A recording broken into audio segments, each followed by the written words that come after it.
মুসলমানের ঘরে ঘরে চলছে রহমতের বরকতের আত্মশুদ্ধির বাতাস, মৃদু বাতাস, শান্তির বাতাস। তা হচ্ছে রহমত এবং বরকতের মাস রমজান মাস। এই রমজান মাসে ঘরে ঘরে কিন্তু প্রত্যেকটা মুসলমানের ঘরে ঘরে ইফতার আয়োজন করা হয় সন্ধ্যাবেলা। এই ইফতার আয়োজনে চলে নানান ভাজাপুরি, তাই না? তারই মধ্যে কমন একটা খাবার থাকে ডিম চপ। আজকে আমি নতুন আইটেমে ডিম চপ বানিয়ে আপনাদেরকে সেই রেসিপিটি শেয়ার করছি। এভাবে ডিম চপ বানালে কিন্তু সকলের প্রশংসা পাবেন, খেতেও ভালো লাগবে। আর ইফতারের টেবিলে এমন একটা ডিশ থাকলে আর কিছুই লাগবে। প্রথমে আমি নিয়ে নিলাম 1 কাপ বেসন নিয়েছি, একটু আদা রসুন বাটা নিয়েছি, একটু মরিচের গুঁড়ো নিয়েছি, একটু ধনিয়ার গুঁড়ো নিয়েছি, একটু জিরার গুঁড়ো, আর নিয়েছিলাম একটা স্বাদে ম্যাজিক মশলা। তারপর সামান্য পানি লবণ দিয়ে ভালো করে মিক্স করে নিতে হবে। আর যত মিক্স করবেন ততই কিন্তু এই বেসনের ব্যাটারটা খুবই সুন্দর হবে। আর এই বেসনটা কিন্তু আমার নিজের হাতে বানানোর চেষ্টা করবেন, ঘরেই নিজের হাতে বানিয়ে বেসন খাওয়ার, কারণ বাইরের বেসনগুলো স্বাস্থ্যসম্মত হয় না এবং ভালো হয় না। এই বেসনগুলো ভালো করে মিক্স করে আমি ঢেকে রেখে দিব কিছুক্ষণের জন্য। আর এদিকে আমি যেটা করব, এখানে 3টা ডিম নিয়ে নিলাম। 3টা ডিম ব্লেন্ডার জারেই নিয়ে নিচ্ছি, কারণ এটা ব্লেন্ডার করব। কিছুটা গোলমরিচের গুঁড়ো দিয়েছি, কিছুটা লবণ এবং একটু শুকনো মরিচ, আর একটা দিয়েছি কাঁচামরিচ দিয়ে আমি যেটা করব, ব্লেন্ডারে ভালো করে মিক্স করে নিয়ে আসব। আর এই ব্লেন্ডারে করার উদ্দেশ্যই হচ্ছে মরিচ আর মশলাগুলো যাতে ভালো করে মিক্স হয়ে যায় ডিমের সাথে। এভাবে ফেটলে কিন্তু মশলাগুলো চাকা হয়ে যেত, ভালো করে মিক্স হতো না। এখন একটা ফ্রাই প্যানে আমি একটু তেল ব্রাশ করে নিচ্ছি, আর তেলটা ব্রাশ করেই নিতে হবে, তেল ঢেলে দেওয়া যাবে না। এখন আমি কিছুটা ডিমের মিশ্রণ ফ্রাই প্যানে ঢেলে দিলাম, সব না। তো ঢেলে দিয়ে ফ্রাই প্যানটা ডিমটা হওয়া অবধি একটু অপেক্ষা করে ডিমটা ভালো করে রোল করে নিচ্ছি। আর এটা রোলই কিন্তু করে নিতে হবে একেবারে হালকা হালকা ভাজা হওয়ার পরে। তারপর আবার একটু তেল ব্রাশ করে নিয়ে আবার একটু ডিমের মিশ্রণ দিয়ে দিলাম। আর এই ডিমের মিশ্রণটা আগের ডিমের সাথে ভালো করে আবার রোল করে নিলাম, যাতে এভাবে ডিম ঢালতে হবে যাতে আগের ডিমের সাথে এটা মিলে যায় আর রোল করতেও সুবিধা হয়। এভাবে করে কিন্তু আমি একটু একটু করে ডিমের মিশ্রণ দিয়ে কিন্তু এই রোলটা করে নিলাম।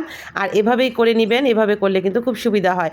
সব ডিমের মিশ্রণগুলো দিয়ে যখন দেখবো যে ডিমটা হয়ে গিয়েছে, তারপর ডিমটা লাল লাল করে একটু তেল দিয়ে লাল লাল করে ভেজে নিব। আর এই ভাজাটা কিন্তু অনেক অনেক গুরুত্বপূর্ণ। আর এই ভাজাটা যত সুন্দর হবে, আপনার ডিম চপটা খেতেও কিন্তু খুব সুস্বাদু হবে। এমন নতুন নতুন ইউনিক কিছু ইফতার আয়োজনে আমার রেসিপিতে থাকবে। আশা করছি আপনারা মন দিয়ে দেখবেন এবং আমার চ্যানেলের সাথেই থাকবেন। ডিমটা আমি ভালো করে উল্টে পাল্টে ভেজে নিলাম। এখন আমি ডিমটা উঠিয়ে নিব এবং ডিমের যেটা মানে একটু ঠান্ডা হওয়া পর্যন্ত অপেক্ষা করব। তারপর একটা ছুরি দিয়ে সুন্দর করে যেভাবে কেটে নেব। আর এই কেটে নেওয়াটাই হচ্ছে মেন।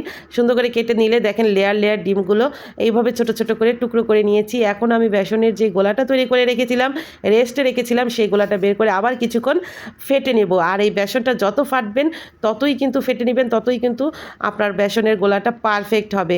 এটা খেয়াল রাখবেন। আর এটাও কিন্তু একটা টিপস, আপনি যা কিছুই বানান না কেন বেসন দিয়ে বেসনটা ভালো করে ফেটে নেবেন।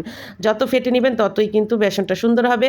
এখন আমি ডিমগুলো এই বেসনের মিশ্রণে ডুবিয়ে ভেজে নেব, ডুবো তেলে ভেজে নেব সুন্দর করে।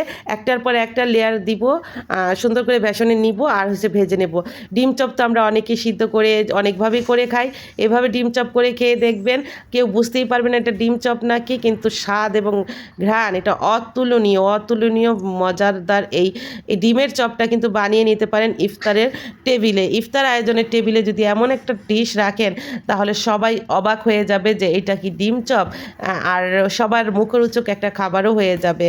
তো আমাদের বাঙালিরা ভাজাপোড়া খেতেই কিন্তু ইফতারের সময় পছন্দ করি। তবে যদিও এটা স্বাস্থ্যসম্মত না, তবে আজকের রেসিপিটি আপনাদের জন্য। রমজান মাসে, এই বরকতের মাসে চলুন আত্মীয় স্বজন সবাইকে নিয়ে ভালো থাকি, একজনের সাথে রেষারেষি বন্ধ করি, সবাই আল্লাহর ইবাদতে মশগুল থাকি, একজনকে ভালোবাসে কাছে টেনে নেই। এটাই আমার মূল কথা ছিল। আর আজকের রেসিপিটি কেমন হয়েছে জানাতে কিন্তু ভুলবেন না। আর এরকম নিত্য নতুন রেসিপি পেতে আমার চ্যানেলে চোখ রাখবেন। আজকের মতো বিদায় নিচ্ছি, আল্লাহ হাফেজ, আসসালামু আলাইকুম।